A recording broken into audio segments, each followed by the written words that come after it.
రాయితీకి వివరాలు చూస్తే నైరుతి బంగాళాఖాతంలో తీవ్ర వాయుగుండం కొనసాగుతోంది. రానున్న 12 గంటల్లో తీవ్ర వాయుగుండం తుపానుగా మారనుందని భారత వాతావరణ శాఖ తెలిపింది.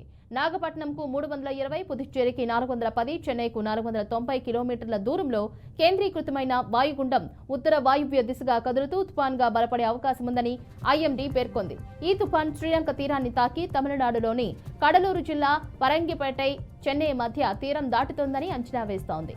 ఈ తుఫానుకు సౌదీ అరేబియా సూచించిన ఫెన్గల్ గా నామకరణం చేశారు.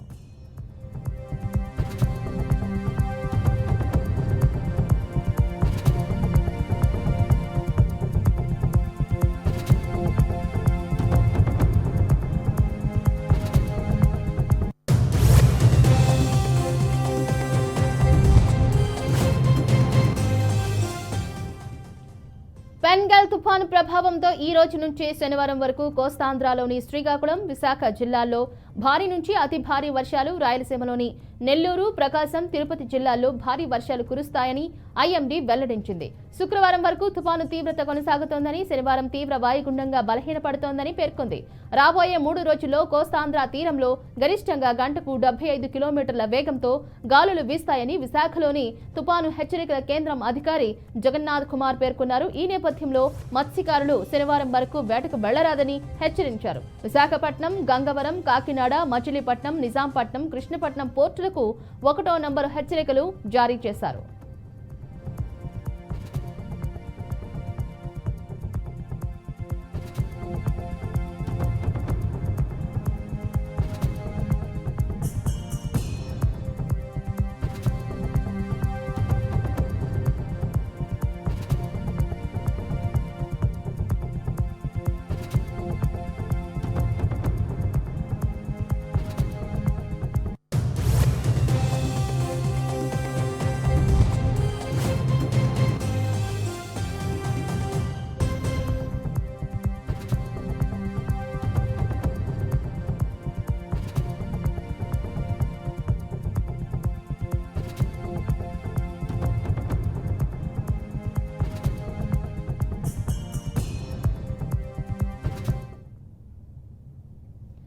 ఇక ఇదే అంశానికి సంబంధించి మరింత సమాచారాన్ని మా ప్రతినిధి సాగర్ నెల్లూరు నుంచి లైవ్ ద్వారా అందిస్తారు. సాగర్, చెప్పండి, మొత్తానికి బంగాళాఖాతంలో అన్ని పోర్టులకు కూడా 1వ నెంబర్ హెచ్చరికలు జారీ చేసినట్టుగా తెలుస్తోంది. డీటెయిల్స్ ఏంటి?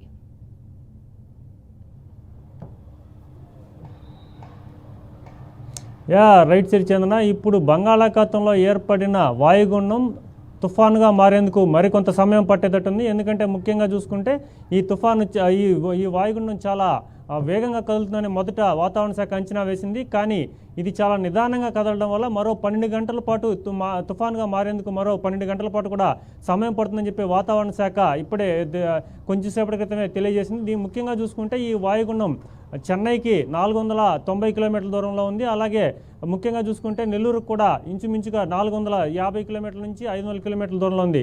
ఈ వాయుగుండం నిదానంగా కదులుతూ తుఫానుగా మారిన తర్వాత 30వ తేదీ అంటే ఇంకొక 2 రోజుల తర్వాత చెన్నై సమీపంలోని కారైకల్ అలాగే మహాబలిపురం మధ్యలో కూడా తీరం దాటుతుందని చెప్పి ఒక అంచనాకు వచ్చారు.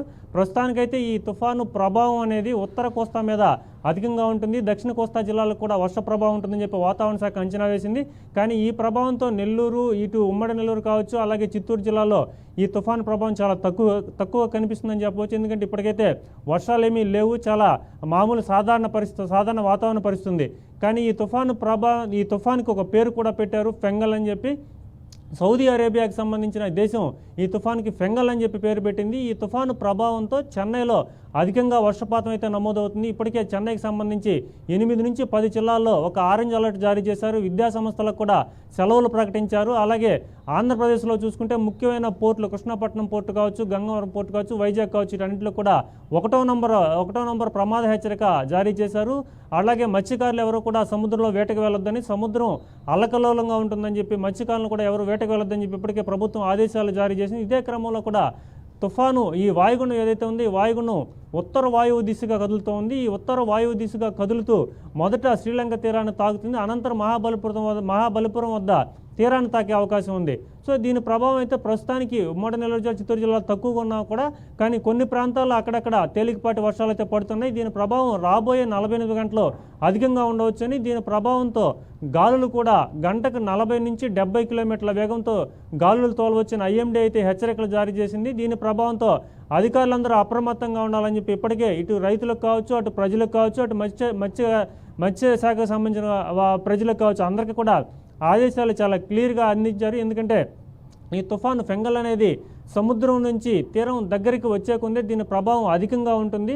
సో ప్రస్తుతానికి దీని ప్రభావం తక్కువగా ఉన్నా కూడా తీరం దగ్గరకు వచ్చే కొందే ఇటు గాలులు కావచ్చు, అటు వర్షాలు కావచ్చు అధికంగా ఉంటుంది. కాబట్టి ప్రజలు అప్రమత్తంగా ఉండాలి. ఎందుకంటే గతంలో వచ్చిన తుఫాను ప్రభావంతో ఇప్పటికే రాష్ట్ర వ్యాప్తంగా అన్ని ట్యాంకులు కావచ్చు, అలాగే చెరువులు అవన్నీ కూడా డ్యాములు అన్నీ కూడా నిండి ఉన్న పరిస్థితి. కాబట్టి ఈ తుఫాను ప్రభావంతో ఒకవేళ అత్యధిక వర్షపాతం అంటే ఉన్నటువంటి ఫ్లాష్ ఫ్లడ్స్ అంటారు, ఒక్కసారిగా అధిక వర్షపాతం నమోదయ్యి అధిక నీరు వచ్చినప్పుడు ఈ ప్రభావం ప్రజల మీద పడకుండా, రైతుల మీద పడకుండా ముందు జాగ్రత్తల చర్యలు తీసుకోవాలని చెప్పి అందరినీ అప్రమత్తం చేసింది. రాబోయే 48 గంటల నుంచి 72 గంటల పాటు చాలా కీలకం అని చెప్పి అధికారులు అంచనా వేశారు. కాబట్టి ఇప్పటికే జిల్లా అధికారులతో పాటు మిగతా వారు కూడా తుఫాన్ ప్రభావంతో అప్రమత్తంగా ఉండాలని చెప్పి అధికారులు ఆదేశాలు జారీ చేసిన పరిస్థితుంది. సో మొత్తం మీద చూసుకుంటే ఈ ఫెంగల్ తుఫాన్ అనేది రాబోయే 48 గంటల్లో తన ప్రభావం చూపబోతుంది.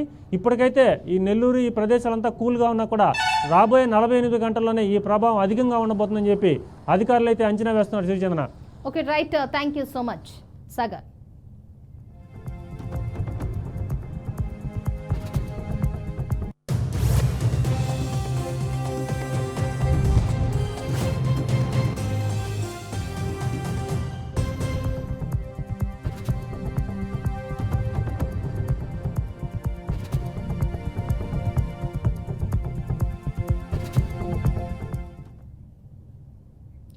బంగాళాఖాతంలో ఏర్పడిన వాయుగుండం తీవ్ర వాయుగుండంగా మారుతోందని వాతావరణ శాఖ హెచ్చరించింది.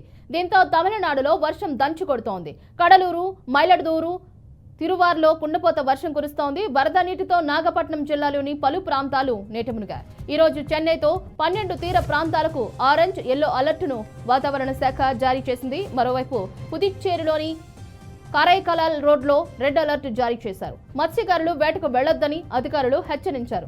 భారీ వర్షాల నేపథ్యంలో ప్రజలు అప్రమత్తంగా ఉండాలని సూచించారు.